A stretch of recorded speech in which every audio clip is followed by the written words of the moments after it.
तो दोस्तों एक ऐसी मिसाइल जिससे चीन इस हद तक डरता है कि इस मिसाइल के टेस्ट की खबरें आती हैं और 24 घंटों के अंदर ही चीन अपनी पूरी ताकत झोंक देता है इसके टेस्ट को रोकने में। और देखिए इसमें चीन की गलती बिल्कुल भी नहीं है, क्योंकि जो ये मिसाइल है ना, ये भारतीय इतिहास की सबसे ज्यादा ताकतवर मिसाइल है और इसमें ये क्षमता है कि ये चीन के अस्तित्व को समाप्त कर सकती है, चीन को युद्ध के समय बिना चलाए घुटनों पर भी ला सकती है। अब आप खुद सोचिए कि भारत के खिलाफ हमारा कोई दुश्मन ऐसी मिसाइल प्लान कर रहा होता तो हम भी ये कोशिश करते कि इसका टेस्ट ही ना होने दिया जाए।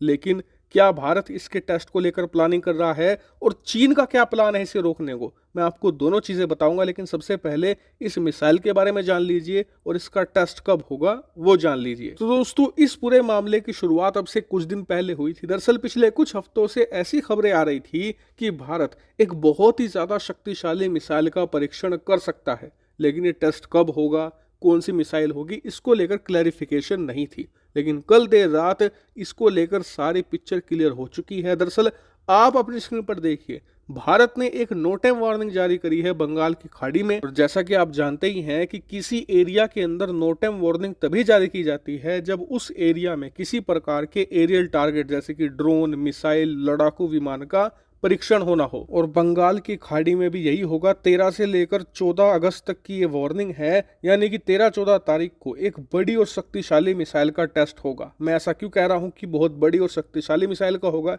इसका कारण ये है कि आप इस पूरी एरिया वार्निंग की लेंथ देखिए। ये शुरू होती है भारत के पूर्वी राज्यों से, फिर दक्षिणी राज्यों को पार करते हुए पूरे श्रीलंका को पार कर जाती है और उसके बाद भी ये काफी बड़े एरिया को कवर करती है। लगभग 1990 यानी ऑलमोस्ट 2000 किलोमीटर लंबी ये पूरी एरिया वार्निंग है।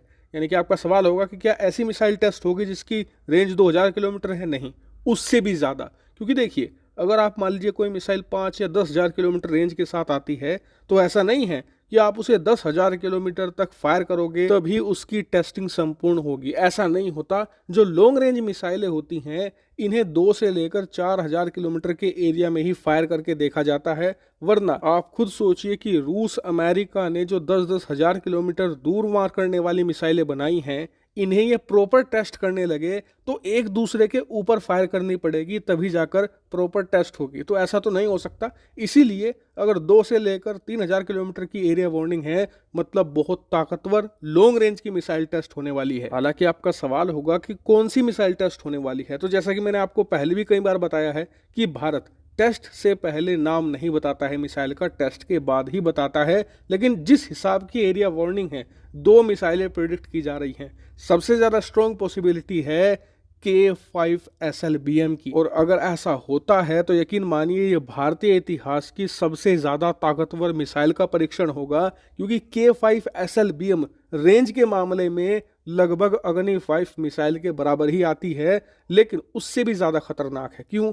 क्योंकि ये मिसाइल आप एक पनडुब्बी से लॉन्च कर सकते हो और इस वजह से इसकी रेंज ऑलमोस्ट अनलिमिटेड हो जाती है। वो कैसे? मान लीजिए आपका कोई दुश्मन 10,000 किलोमीटर दूर है, लेकिन K5 की रेंज तो 5 से लेकर 5,500 किलोमीटर होगी, मैक्सिमम 6,000 हो जाएगी। वहीं इस वक्त भारत की जो सबसे ताकतवर मिसाइल है अग्नि 5, उसकी रेंज भी इतनी है, 5 से लेकर 5,500 किलोमीटर, मैक्सिमम 6 तक ले जा सकते हो आप। तो फिर उसे कैसे आप ध्वस्त करोगे? अपने टारगेट को, उस दुश्मन को आप कैसे नेस्तो नाबूद करोगे? तो ऐसे में आपको अग्नि 5 एक साइड रखनी पड़ेगी, इस्तेमाल करनी होगी K5। क्यों? क्योंकि रेंज भले ही इसकी अग्नि 5 जितनी हो, लेकिन आप इसे एक पनडुब्बी में लगा सकते हैं। पनडुब्बी 4 से लेकर 5,000 किलोमीटर ट्रैवल करेगी और उसके बाद इसे दुश्मन पर फायर कर देगी। और इसीलिए आप इस मिसाइल को ऑलमोस्ट अनलिमिटेड रेंज के साथ मानकर चलिए। दुनिया में कहीं भी किसी पर भी हमला कर सकती है, कोई भी देश इसकी रेंज से बाहर नहीं है। और इसीलिए इसे भारतीय इतिहास की अब तक की सबसे ताकतवर मिसाइल कहा जाता है। अब इसका टेस्ट होने वाला है और चीन कुछ ना करे ऐसा हो नहीं सकता, क्योंकि चीन के अस्तित्व के लिए ये मिसाइल बहुत ज्यादा बड़ा खतरा है। लेकिन अब सवाल है कि वो भारत को रोकेगा कैसे? भारत उसके कहने से रुकने तो वाला है नहीं। इसीलिए भारत के मन में एक शंका पैदा करने की कोशिश कर रहा है चीन। दरअसल जैसे ही इसके टेस्ट की खबरें आई कि चीनी नौसेना का जो वोंग क्लास का 3rd generation trekking vessel ship है, ये भारत की तरफ चल पड़ा है और 12 अगस्त तक ये सिंगापुर पहुंच जाएगा। जैसा कि आप जानते ही हैं कि चीन के जो रिसर्च शिप हिंद महासागर की तरफ बढ़ते हैं उनका ठिकाना होता है श्रीलंका। लेकिन फिलहाल भारत के लिए अच्छी बात यह है कि श्रीलंका ने अभी तक इस शिप को परमिशन नहीं दी है अपने यहाँ पर आने में, इसीलिए ये सिंगापुर तक ही सीमित रहेगा।